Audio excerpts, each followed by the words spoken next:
What's up, everybody, and welcome to another day with Zimaleta. Today I'm with Casey, and this is this awesome van, a 2008 awesome van. Guys, in the last video we showed you how to replace a 300 amp fuse because the alternator was not charging the battery. That worked, but the main problem is the lights. Well, at least we think it's the main problem. Hopefully that's the only problem. So guys, today I'm going to show you how to fix that situation. The front lights are not working, the rear lights are not working, all because somebody, not Casey, attached the negative cable to the positive and positive to the negative. So that fried a 300 amp fuse, which is hard to find, but if you know where you're looking for, you will find it.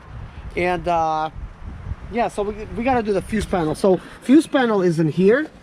And in order to remove the fuse panel, you will need to disconnect the negative battery terminal.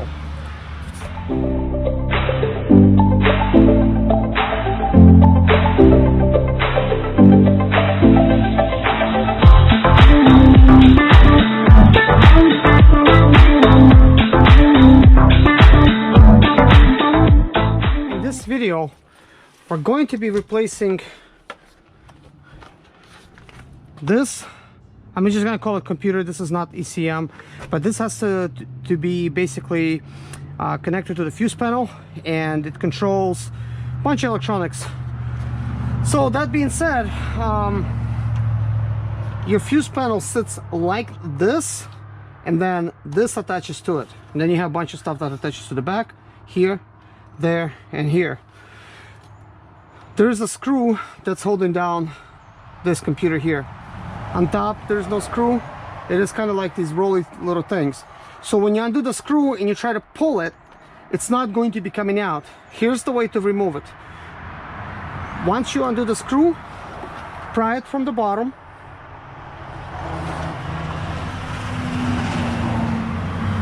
like that. I just kind of hurt myself a little bit because it's kind of stuck. So to install it, here's what you do. You basically angle it, you know, slightly, however much you need to basically put it in, and then you basically push it in like that. So to pull it out, you simply need to ply it apart over here, so it's kind of like a tight little fit. So let's get to the other portion of the question. So we're gonna set these things apart over here. Let's go ahead and actually close the door. I'm just gonna put my tool over here. Hopefully I don't forget it. I will need it. Now, if you guys are new to this video, let me give you a quick rundown. Why are we even replacing this? Well, the electrical is not working on this van, and no lighting is working, you know, basically stuff like that. And other stuff is malfunctioning. Also, we had an issue with the alternator. It was not providing any charge. We have solved that issue by replacing a 300 amp fuse. That was actually done in a video prior to this one. If you want to see that video, if your alternator is not charging, I will link it up at the end of this video, with the video pop up, and then in the description below. So either one of those, you could go in there and you could basically see it. So whenever you connect the battery, which is over here towards the bottom, you connect it wrong. You put a negative on the positive and positive on the negative. You short out the circuit. So the question is, are you only shorting out this circuit board here, or you're shorting out the fuse panel as well? Well, good thing I have both of these parts. They came from my 2012 van, and this is a 2008 van. So I have basically both of these circuit boards. 2007 through 2012, it basically says they're identical. You could basically fit them in there. So that is good. So does it mean that 2013 and up won't? I don't know that. One question for sure, is this needing to be programmed or not? Or it's just like a circuit board that just basically works? There is, of course, some bolts you could take apart, and you could take a look at the inside, see if anything burned out. I doubt you will be able to see anything, because with resistors and stuff, it's really not visible if they burned out or not. Okay, so getting to the main question. is both of these units need to be replaced, a fuse panel and this, or just this. Well, let me tell you this. When this happened to me and I made the mistake of connecting the battery cables the wrong way in the rain, and basically I had this issue and I had to have the dealer figure this out for me. They replaced this, and the 300 amp fuse, and they also replaced the alternator. So it doesn't really need an alternator. The only reason the alternator was not charging is due to the fact that 300 amp fuse inside of the cable that's leading from the alternator to the starter and to the battery, that cable needs to be completely replaced because the fuse is built into that cable. So that cable must be replaced with a 300 amp fuse. If you didn't get anything out of this video, then hopefully you understand that it's actually inside the cable. In the last video, we show you the location and how to basically do the job. So what I'm going to attempt right now to figure this thing out, whether it needs this computer or it needs this, is basically we're going to replace just this, which ultimately is going to be more work for me, because if I replace it and it doesn't solve the issue, then I have to remove everything, install this, and install that, and then hopefully everything is fixed. So all of these little questions aside, let's go ahead and actually take things apart and fix it in. So for now, I'm just gonna attach this to this unit like so, lay it down on the floor. Let's begin on taking it apart. Guys, this is a customer's vehicle, and unlike other mechanics, there's plenty of fair ones and honest ones. The type of mechanic that I am, I don't like to charge people money that they don't have to be spending, because the way I understand it is, if it ain't broken, don't fix it. So I just removed like one of these tabs, and if it ain't broken, certainly don't rip off a customer just because you want to make extra money on that part. So this is something that's against my principles, and actually against my religion, to be honest with you, and that's being dishonest and replacing stuff that doesn't need to be replaced. It is one thing if you don't actually know, you know, like what you're doing, and you replace it, and you could make that mistake, which the dealer does this all the time. They're just putting parts at it, you know. Then I guess you're just throwing parts at it, and it's usually negotiated, like, hey, let's install this, let's install that, and because you don't know, you're trying to look for the problem.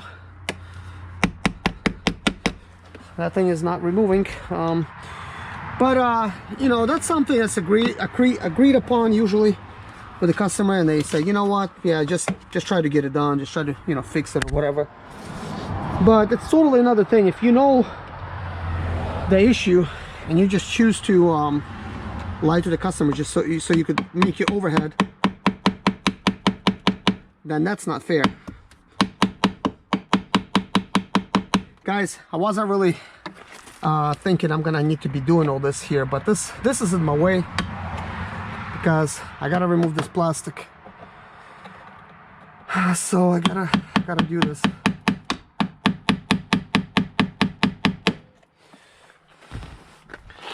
Apparently this has been broken off, not by me, but by somebody else, because they couldn't get this out. It's completely stripped. So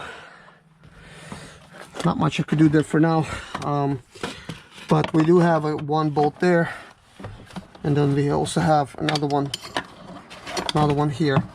So I'm gonna have to pull on this. We got that out. Now we're gonna need to remove this. We don't want to damage it. Gonna remove this little bolt. By the way, guys, I'm intentionally using the original Mercedes provided screwdriver. That's a Torx bit at the end. You'll have this in your kit with the jack and everything. It should be in that little bag that you have. If you have it, that's great. It's a really useful tool to have. So what do we have here? So I'm also going to remove this little plasticky thing.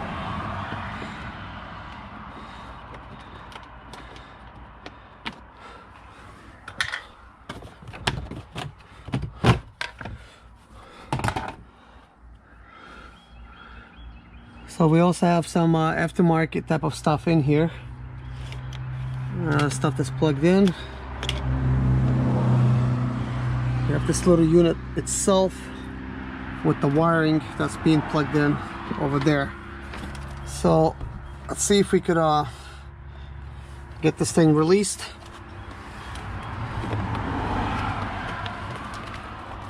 Okay, so we have another plasticky thing that's holding right here on the inside.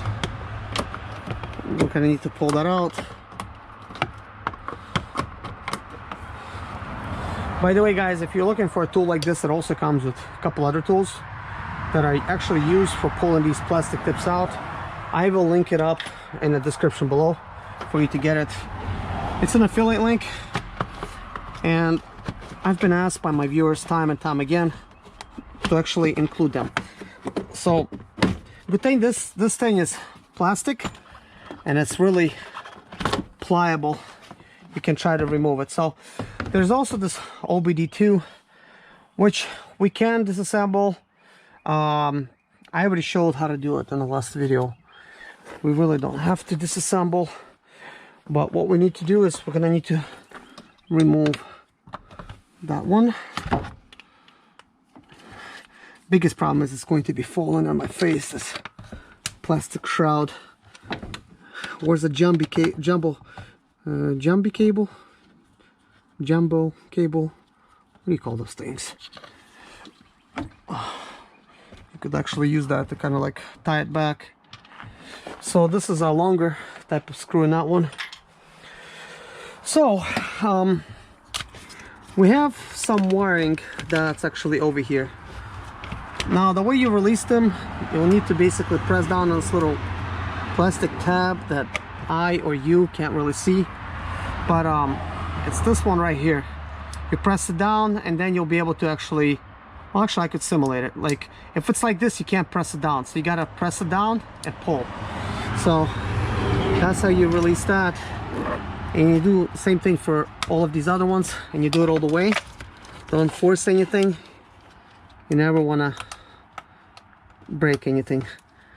And the last one is a little bit more difficult to get. So where are we at? So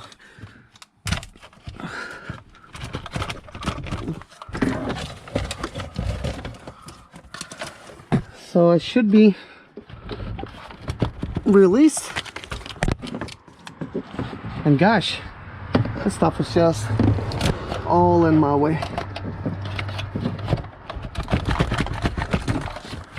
Why am I not release it? Gosh, that stuff is getting stuck in me. Okay, let's observe. As far as I could see,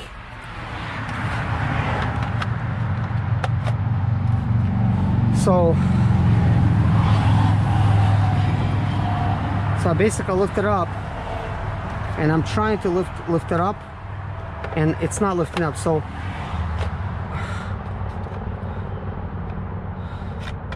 okay, I need a bigger angle for it to come out.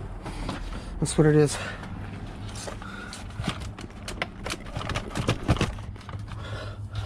So that's not working. So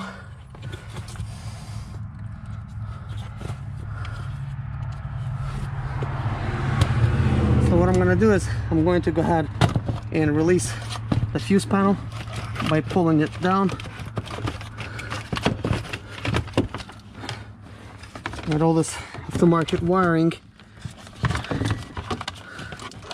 things are just stuck on there. Okay, I gotta go ahead and get this thing out.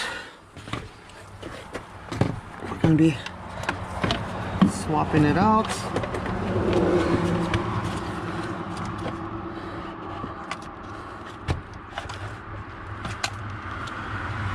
Like, all of these wires are different,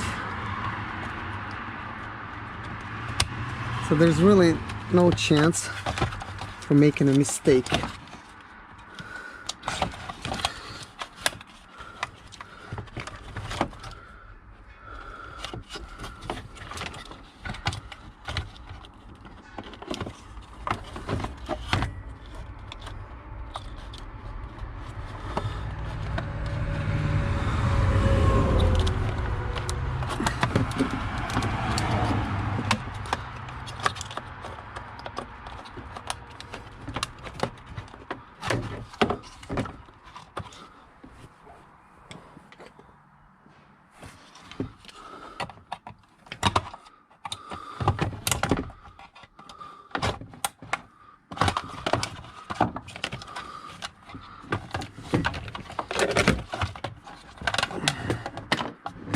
gosh, it's restricting my movements. I really did good by just simply removing that last time. So let's see if we could compare these things really quickly, see if anything at all, if it matches. So we have this here, we got mine.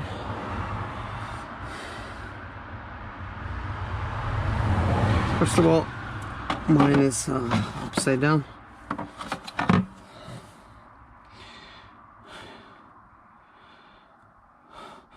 Wow, interesting.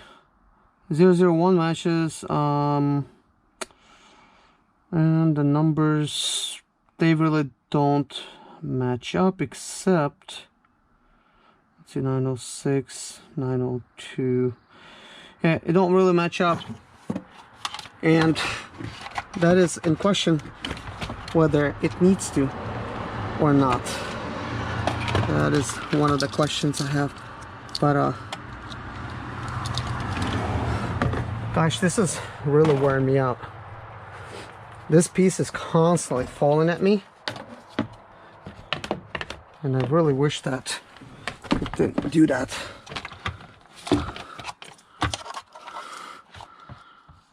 So we have this one. What else we have?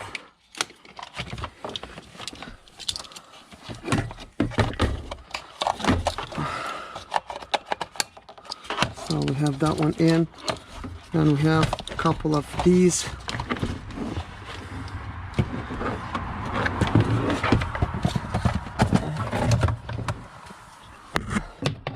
Oh my goodness, guys, I'm just gonna take this off. This is ridiculous. It's not allowing me to work at all. By the way, this bolt is a little bit smaller than the original. Man, you'd be surprised, like something like this, it's just gonna be making your job a whole lot difficult. So it really gotta come out. So then if I have to mess with that fuse panel, it's going to be even more difficult.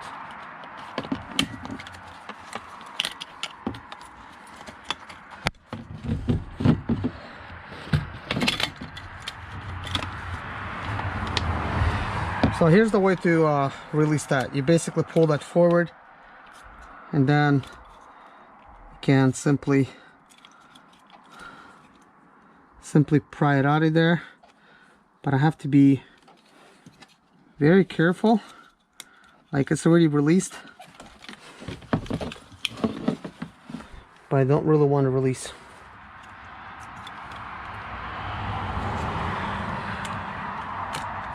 So like that. So now we have to remember that we feed it through, then we attach everything else.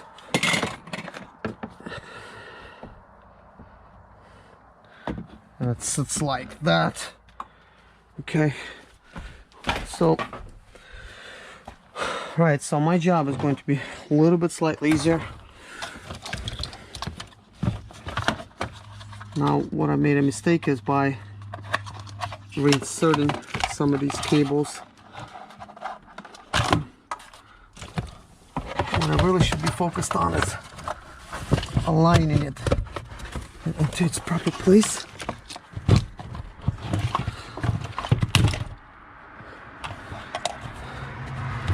And that thing removed itself. Okay, we're just gonna leave that alone. All of these aftermarket wiring is just in my way. Guys, if you're claustrophobic, this is going to be painful for you to try to remove, because there's absolutely no room.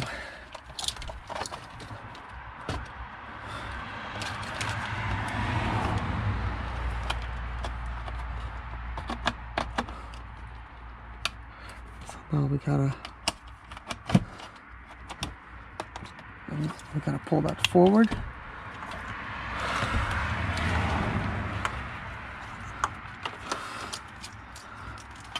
Okay, we have a couple of those.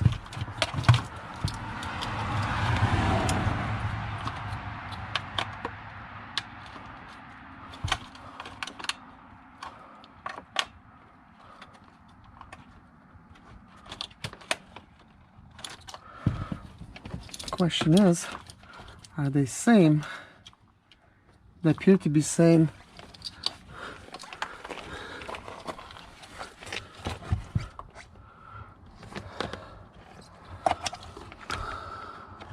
That's not good.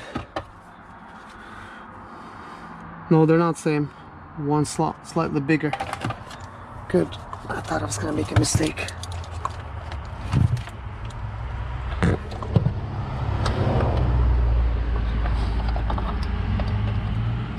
Okay, so that one.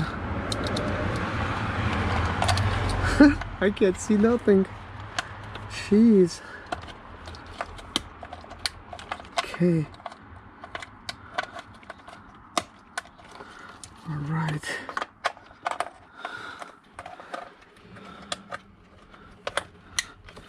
All right, so we got things plugged in. Really good. So guys, it's a moment of truth. Let's see, I'm gonna just turn it on. Guys, we have lights. We have lights. So that's very good very good news. Very good news. We just fixed it. So I just have to install all of these stuff back. But I don't remember me unplugging this little wire, and I don't even see it here. Could it be something that's an auxiliary? It says X2. Could be auxiliary port 2. I know I unplug those two. Not plug them in now, and I know I unplugged those two.